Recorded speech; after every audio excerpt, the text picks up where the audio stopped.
Studio Mappa has had an interesting life in the anime world. When they first started making anime, I didn't look too closely at them, but now whenever I see a new anime by them in any anime season, it usually becomes my most anticipated anime of the upcoming season. So when I see that they're teaming up with Tezuka Productions to bring life to one of the godfather of manga's classic series, that excitement breaks any meter you could possibly measure for myself. Dororo is a fantastic tale that dives into the complex dilemma of what it means to be human, what it is you're willing to do to take back what is yours, and the vile things people do for themselves, but how it can benefit the masses as a whole unexpectedly. Dororo follows our central lead characters, Hyakkimaru, as well as, well, Dororo, a child who travels with our lead character on a quest to regain his body. His father Diego, lord of these lands, made a deal with demons that for his unborn son's life, the 12 demons could feed on him for the prosperity of his land, and so he could rule with no one being able to rock the boat. However, one demon was unable to feed due to spiritual forces protecting the baby, and when he was born he was skinless, missing almost everything that makes us human, but somehow was still alive. The baby, ripped from his mother's arms, was tossed away and saved by a man named Junkai, who makes prosthetics for the dead, who then helps the child survive, and once he was old enough, ventured off to find his family or purpose in life, whatever that may be. As you can tell, it's a pretty messed up tale that loves to make you question who truly is in the right. What makes me adore this anime is how morally complex it is. The idea for Hyakkimaru's character is how he can see the souls of living creatures, humans, ghouls, or demons. It's how he's able to walk by himself and kill unfriendly forces. With each demon he kills, he regains a part that was taken from him, whether that be his hearing, his sense of smell, skin, nervous system, everything that makes us human. At the beginning, he feels nothing even when a stab to the chest happens, or anything that would make most cry out in agony. As without a nervous system, he is an unstoppable killing machine, perfect for anyone needing to kill demons to regain what was ripped from them during childbirth. However, as he gets more human, he grows weaker, and the quest to regain his humanity becomes more of a challenge, not just on a physical level, but also emotionally, as it's not just demons and ghouls he is forced to kill along the way. His father is a scumbag, sold his son to demons so he could rule. The issue is how, even though he is the devil by all rights of that definition, his deal saved the lives of countless people that he rules over. The lands that couldn't grow crops deliver plentiful harvests to feed the kingdom. Droughts no longer happen, and rain is always around the corner. And unnatural forces guard the realm from other kingdoms, ruining their way of life. Everything that a human can't control now has divine protection due to the deal with the demons. So as his rule is untouched for selfish reasons, the prosperity of his kingdom is not to be forgotten. Meaning that as Hyakkimaru regains piece by piece, his hold on his kingdom slowly shatters, as too does the lives of the people living here. Leaders in any political situation typically gain power for their own desires. You could probably count on one or two hands how many were truly selfless. However, his father clearly is an extreme example, going way too far. But what most leaders aim to do is keep the people happy so they can continue their rule. So it makes it hard to pick a side of what should happen is how on one hand we have a child who lost everything, who deserves to be human and regain what was taken from him. But on the other we think, is that one life worth an entire kingdom's livelihood? Bad rulers that act for their own well-being can make decisions that benefit the people as a whole to keep them on their side, even if it is an unexpected bonus. And no matter where we go in our own world, when a situation pops up of whether we make a decision that's morally correct or one that's better for us, we almost always choose the one that benefits us. Which is why even for Hyakkimaru, no matter what, his drive continues to be set on regaining his body, even if it means an entire kingdom falls. It's one of the most morally gray stories anime has seen. And to make matters worse is as the story gets going, Hyakkimaru gets more lost in rage and killing rather than trying to keep himself under control. Very early into the show, it's mentioned how Hyakkimaru could easily become what it is he's hunting, as taking human lives will taint the soul. We see this plenty of times throughout his vision, as the more lives one takes, the more clouded your soul becomes. The idea of taking back what's yours, something that was stolen from you, is correct, but killing innocents to regain it isn't. Selling your unborn son to demons for your own desires is evil and wrong, but the end result of helping peasants can't be ignored. That's what makes this story fascinating and the rockiest roller coaster one could ride on. At every turn you think, I know how I want this to end, and then you'll get thrown into a situation that then makes you question the endgame on a more moral and logical level. That even though I loved Hyakkimaru and hated his father, at many points it hurt me to say the kingdom might be worth more than one life. Hyakkimaru starts off voiceless, yet we get to see such phenomenal development with him thanks to Dororo and how she explores the world with him, acting as the voice he doesn't have in a very entertaining way. With each story we witness, with each face we meet, the impact of most of these events leaves a lasting impression on the viewer and our central duo. For the most part, even the characters I despise were exceptionally well written, and you understood their personal motivations even if you disagreed with them. One of the best examples I could give is a man who fought with Dororo's father in the past, Ichichi. This man, and where he goes, is scummy and vile, from grave robbing to betraying who he once fought to protect. But how they go about exploring how human he is makes it painful to admit that he is such a well-written character despite acting so horribly, because that's how many humans could act, put into his shoes struggling to stay alive in a time of war. A mother destroyed by the loss of her son but recognizing she can't save him. A brother determined to save the kingdom even if it costs his sibling's life because a ruler must put his people first. And every character that helped to shape Dororo as well as Hyakkimaru into who they currently were week after week. Dororo typically would be the kind of character I despise, the overly talkative kid who gets annoying fast, especially when your main character can't talk for a good chunk of this anime.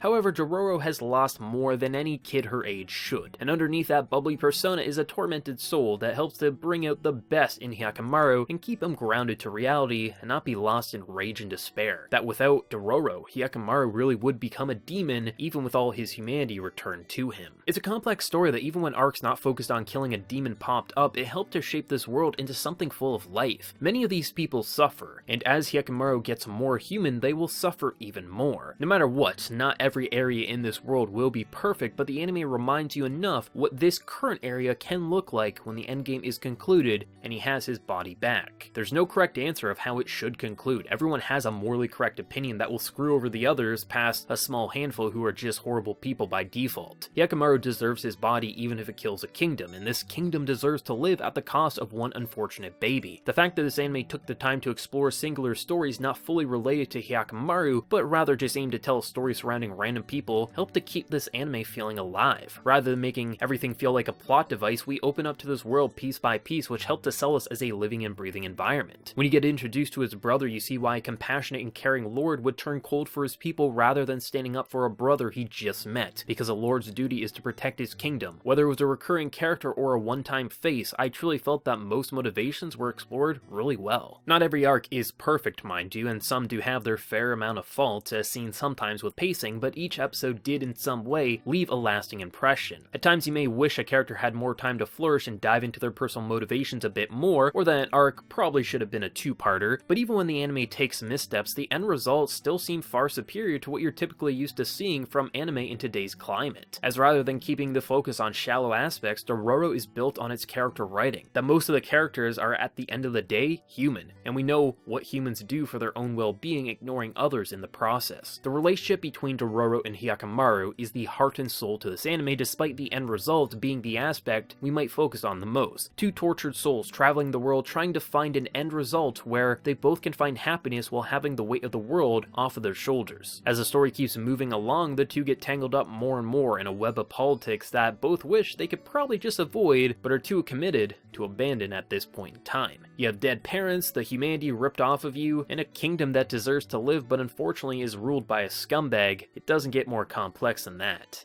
In terms of the general aesthetic to Dororo, I quite adored it. The anime is retelling a classic manga, and the way the team went about exploring this tale really does feel as if it's an old series brought to life in a modern way. The character designs don't feel typical to normal historical adventure series, each have distinct features and wardrobes to help set them apart both within their world and other anime with a similar setting. The backgrounds are gorgeous, making it feel like an area from the past with enough care to let it feel like it's more than just an anime background but a location these characters are interacting with, as they're full of life with realistic details backing them. Many of the fight sequences had impressive animation and well thought out action sequences to help it feel like it was more than just two characters clashing swords. This helped to make a demon or ghoul fight to even more human driven fights flourish in the best way imaginable, especially with how each demon moved different from the last. Rather than having a few styles of demons and ghouls, there's a large variety you'll see in this anime even when it's a minor ghoul that would be seen for a few minutes and then never again. And thankfully the team made sure to detail each one different from the last, whether that be the general movements to unique unique and disturbing designs backing them. So whether Hyakkimaru is fighting a giant flying demon to one more grounded to the earth, each fight functioned and felt different from the last, with each of these beasts feeling like a unique creature roaming the earth similar to animals in our own reality, just much more frightening and disturbing. My favorite area to the visuals has to be how they went about symbolizing sequence in a way that just screams that this is for Brandon. Aspects such as how rain is used is something many might overlook, but adds so much to the story being told. Early into the series, before Hyakkimaru regains his sense of hearing, the sequence is set in the pouring rain, a sound most would associate with pleasure, as most enjoy the sound of a rainy day as well as the look and smell that it brings with it. This arc is set in the rain, setting a mood not positive but rather dreadful due to the story being told. When it concludes and this girl loses her family and Hyakkimaru regains his sense of hearing, the first thing he hears is the sound of a woman crying in the pouring rain. He can't see the rain like us, but he now associates rain with the sound of sorrow. Rather than letting him hear something positive for his first sound, his actions resulted in a woman crying for the death of someone that she loved. This sequence, as with many, both work beautifully on an audio and visual level. The mood is immediately set with how they go about drawing and animating the rain, making it feel gloomy. The little details to set the stage so when the punchline comes and the audio is revealed to him, the body language will say it all. Even how they go about showcasing flashbacks in a black and white style. Typically, you may be taken back by grayscale, but due to the unique art style seen here, it actually pops out quite well, almost being an interesting homage to the original anime, while also allowing for important objects to have color highlighting their significance in this sequence. Now, it's not to say that the anime is perfect visually, it's not. There's plenty of wonky character movements that make you question why. General movements such as walking or running, holding back on far too many wide shots to avoid having to animate a sequence even if all it would need is basic mouth flaps, while we pan around a still frame, and the list can go on. The second half of the series, like many Mappa productions, does suffer, and at times, especially during episode 15 when the infamous Gurren Lagann director Kobayashi decides to be a little too artistic for his own good and ends up taking away from a really satisfying arc that ultimately ends up pretty lackluster because of his direction. Luckily, the general look and movement to this anime were impressive when it matters, and in terms of all of the productions Mappa has worked on, this has to be my favorite style they've ever done. But I do need to highlight how I wish the back half of the season could have been more polished up than it ultimately was.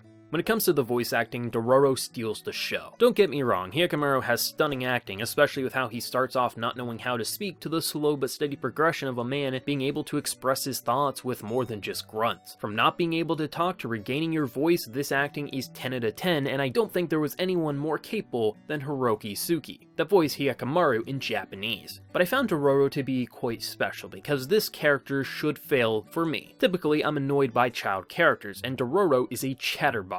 But how her actor went about exploring Dororo's voice, this girl who, mind you, is very new to the anime voice acting world and is only 14 as of Dororo airing, she delivered emotion, adorableness, and something so childlike that felt natural, genuine, and not artificial. Something I typically notice with English dubs where the children characters feel way too gimmicky even when they shouldn't be. So having a younger but very talented actor play this child character really helped to sell this as a real kid thrown into a shitty situation while letting Hyakkimaru bounce off Dororo in a really entertaining way, both during the highs and the lows of their relationship. The OST was fantastic, blending the right kinds of instrumentals to go from historical beats to intense bangers to make the sequence at hand feel fierce. The first opening song had everyone jamming along, and though the second opening wasn't as thrashy, the somber tone it set really matched where the story was heading into its second core. This is one of those shows that really got the casting right, not just with Hyakkimaru and Dororo, but the side cast as well, even for the one and done characters. Even the priest in the show who tags along a few times throughout the journey, it'd be easy to have him just be this old wise man, and that's that. But what I adored was how you never truly knew his intentions. He was a good guy, but the way the actor delivered his lines made you think, this man has a trick up his sleeve, and it's probably a good thing that he's on our side. And even the sound effects were pretty impressive, as a man with a body mostly mechanical and artificial should have some unique sounds to go along with it. Thankfully, there was plenty, such as his leg being unsheathed to expose a sword, or how they go about slashing demons and other ghouls, that for the most part, anywhere there should be a noticeable sound, you'll generally hear it. It was satisfying enough to have emotional ranges from our central duo to work off of, but the extra level they went to sell the simpler areas many anime skim over in the audio department really deserve as much praise as one can give, as it helped to elevate this show to a completely different level. Dororo is a tale that takes the question of the needs of the many versus the needs of the few, and explores how both sides have the right to see their goals through to the end. On each side, wrong actions are committed, but where Dororo left off at, I quite respected. The bumps, while they may be noticeable at some points with messy pacing or underwhelming antagonists, it doesn't take away from the heart of the show, that being the growing relationship between our central duo and where they both want to go by the end. Dororo's past with her parents is key to the end goal, and rather than just having Dororo be this dumb kid who follows a samurai into battle, that kid not only is crucial to the plot in natural ways, but ends up becoming the only person that can truly keep Hyakkimaru grounded to reality and not be lost in demonic ways. There's a natural chemistry and bond they share, which is really touching, and even with production missteps and questionable narrative decisions, I left every week totally fulfilled with this anime. I award this wonderful series my ultimate seal of approval, a rating for the most impressive anime one could watch. Older manga being brought to life in a modern way, fleshed out in a really gripping way to add even more depth to the original story, needs to be appreciated and viewed by a new generation, as we don't get to see projects like these enough, so bask in them while we can. For those who have any thoughts on Dororo or this video, be sure to let me know yours down in the comment section below. If you enjoyed, be sure to leave a like to show your support and hit that subscribe button if you happen to be new around here. Lastly, there's my Patreon if you want to go the extra mile and help support what I do around here even more. But until next time everyone, please take care and have a good one.